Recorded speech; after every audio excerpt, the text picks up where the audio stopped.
The first notes of Chopin's Nocturne in E-flat major floated through the air, delicate and haunting.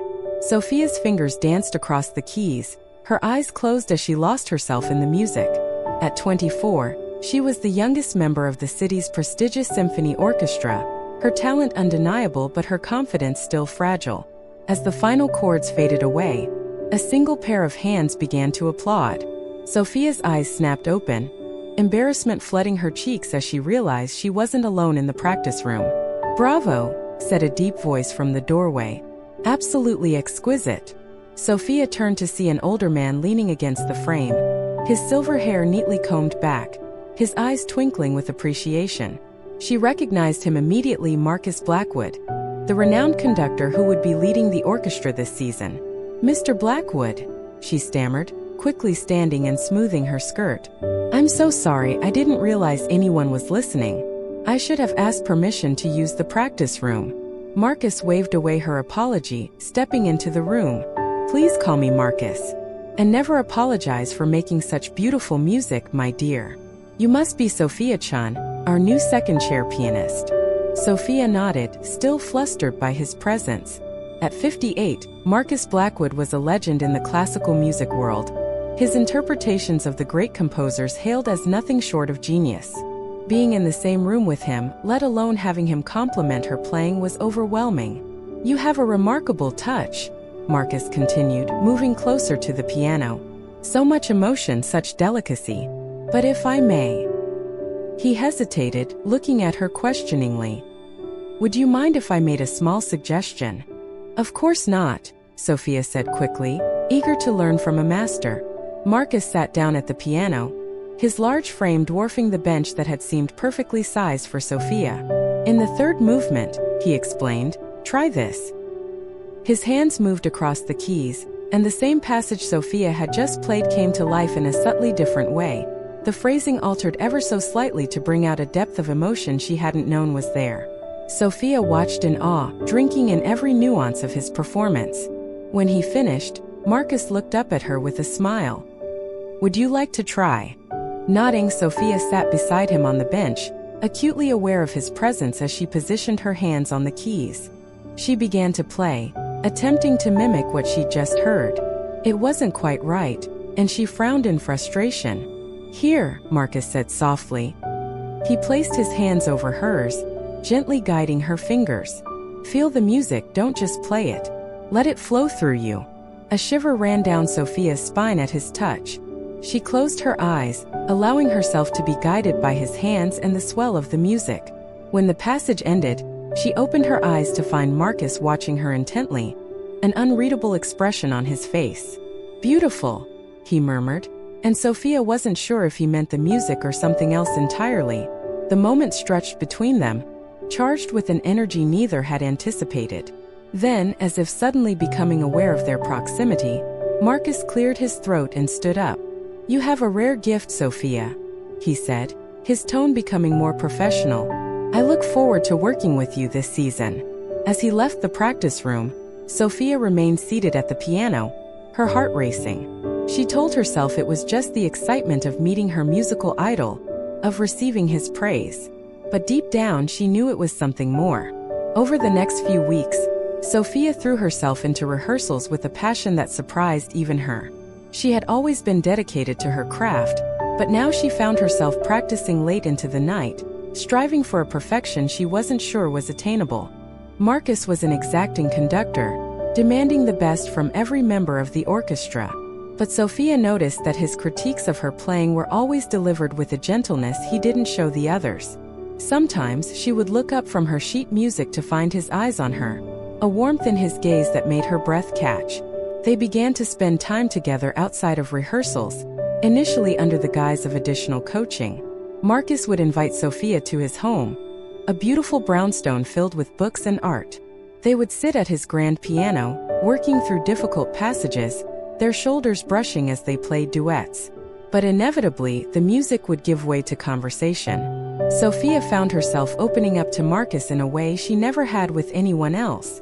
She told him of her childhood in a small town, where her passion for classical music had made her an outsider, of the pressure she felt from her immigrant parents, who had sacrificed so much to give her opportunities, of her fears that she would never be good enough, that her talent would prove to be a fleeting thing. Marcus listened with a patience and understanding that soothed Sophia's anxious soul. In turn, he shared stories of his own journey, the triumphs and failures, the loneliness of life on the road, the toll his dedication to music had taken on his personal relationships. "I was married once," he confided one evening, as they sat in his study sharing a bottle of wine. "She was a violinist, brilliant in her own right. But we were both so focused on our careers, always in different cities, different countries. In the end, the distance became too much." Sophia's heart ached for the sadness in his voice. Without thinking, she reached out and took his hand. Marcus looked at her in surprise, then squeezed her fingers gently. "You remind me of her sometimes," he said softly. "The same fire, the same passion for music. But you're so much more, Sophia. You have a depth of feeling that's rare in someone so young." Sophia felt a blush creep up her neck at his words. "I'm not that young," she protested weakly. Marcus chuckled, a deep, rich sound that sent warmth spreading through her body. "Perhaps not," he conceded. "But to me, you are the very essence of youth and vitality. You make me feel alive in a way I haven't in years." The air between them seemed to crackle with tension. Sophia was acutely aware of Marcus's hand still holding hers, of the intensity in his gaze. She knew she should pull away, should make her excuses and leave, but she found herself leaning closer, drawn to him like a moth to a flame. Marcus's free hand came up to cup her cheek, his thumb brushing lightly across her skin. "Sophia," he murmured, his voice husky with emotion. "We shouldn't." "I know," she whispered. But even as the words left her lips, she was closing the distance between them, pressing her mouth to his in a kiss that sent shockwaves through her entire being. For a moment, Marcus remained still, as if fighting some internal battle. Then, with a groan of surrender, he pulled Sophia closer, deepening the kiss with a passion that left her breathless. When they finally broke apart, both were panting heavily. Marcus rested his forehead against Sophia's, his eyes closed tight. "This is wrong," he said, though he made no move to let her go. "I'm your conductor. I'm old enough to be your father. You deserve someone young, someone who can give you a future." Sophia pulled back slightly, forcing Marcus to meet her gaze. "I don't want someone young," she said firmly. "I want you. I've never felt this way about anyone, Marcus. Please don't push me away." The conflict was clear on Marcus's face. But as he looked into Sophia's eyes, seeing the depth of emotion there, his resolve crumbled. He pulled her back into his arms, kissing her with a fervor that spoke of years of loneliness and pent-up desire.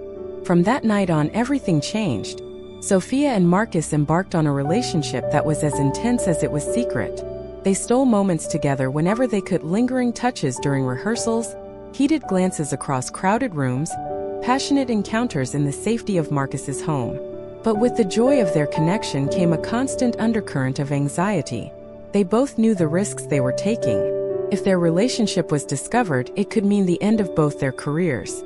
The orchestra had strict rules about fraternization between conductors and musicians, and the scandal of their age difference would be fodder for gossip columns around the world. Sophia found herself living a double life.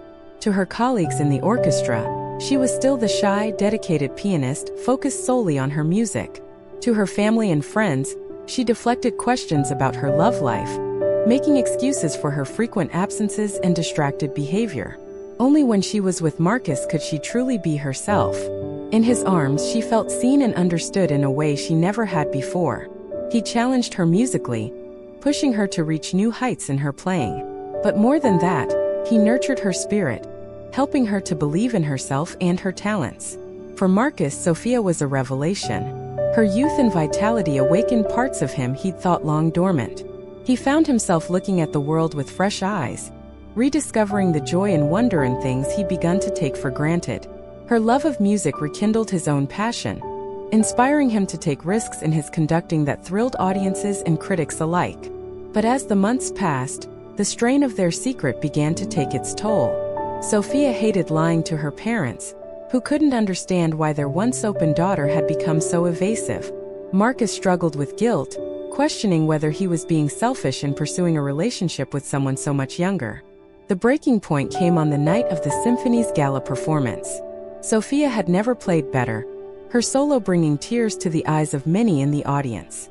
As the applause thundered through the concert hall, she locked eyes with Marcus on the conductor's podium. The love and pride shining in his face made her heart swell.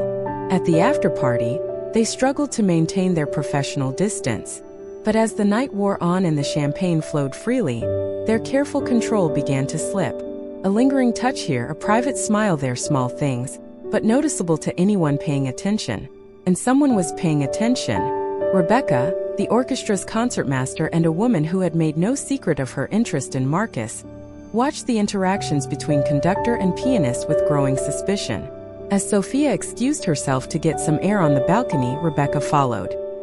"He'll never leave her, you know," she said, her voice cutting through the night air. Sophia turned startled. "I'm sorry." Rebecca's smile was cold. "Marcus. He'll never leave his wife for you. Men like him, they enjoy their little dalliances with young girls, but in the end, they always go back to their families."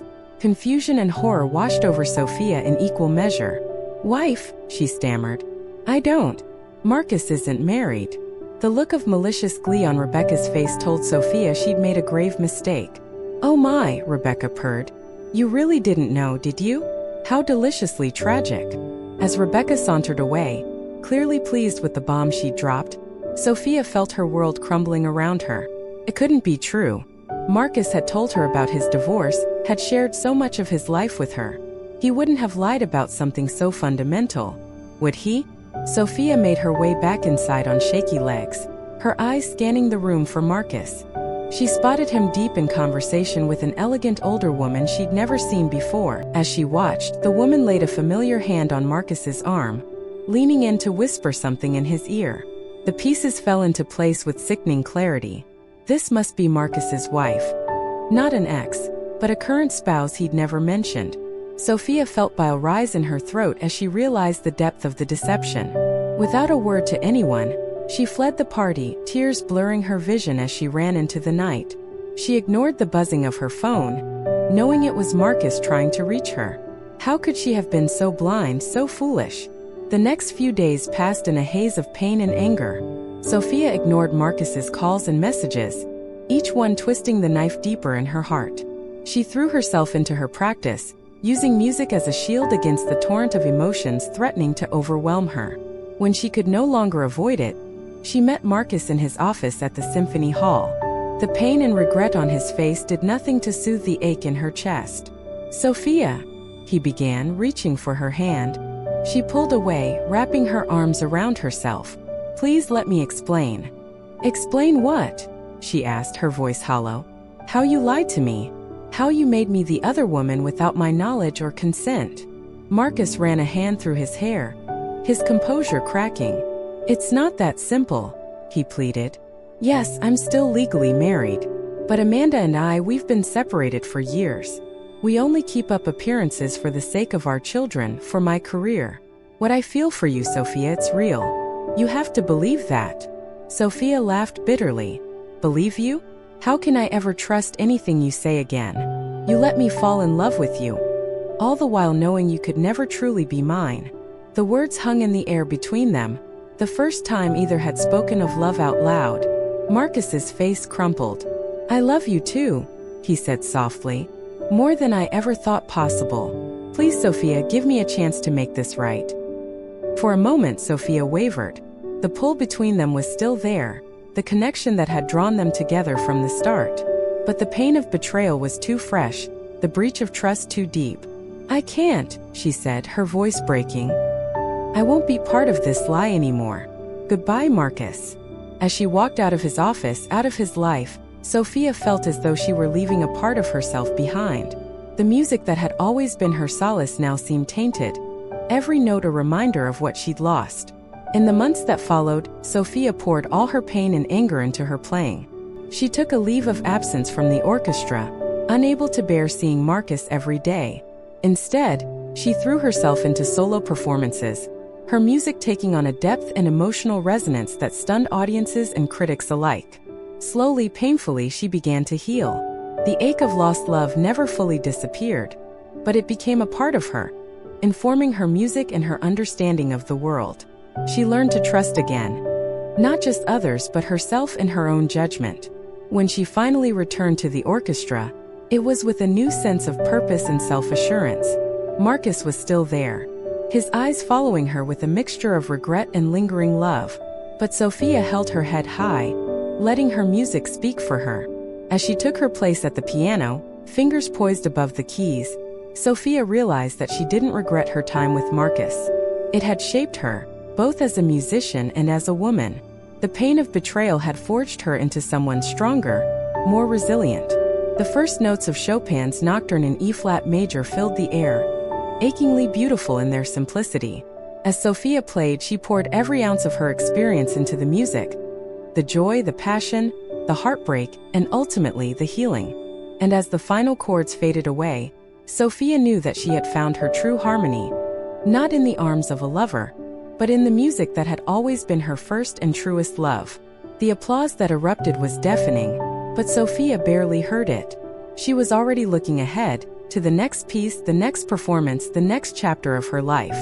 Whatever came, she would face it with the strength and passion she discovered within herself. As she took her bow, Sophia caught Marcus's eye one last time. There was a world of unspoken words between them, of might-have-beens and what-ifs, but Sophia simply nodded, acknowledging the role he played in her journey without letting it define her. She was Sophia Chan, pianist extraordinaire, and her symphony was just beginning.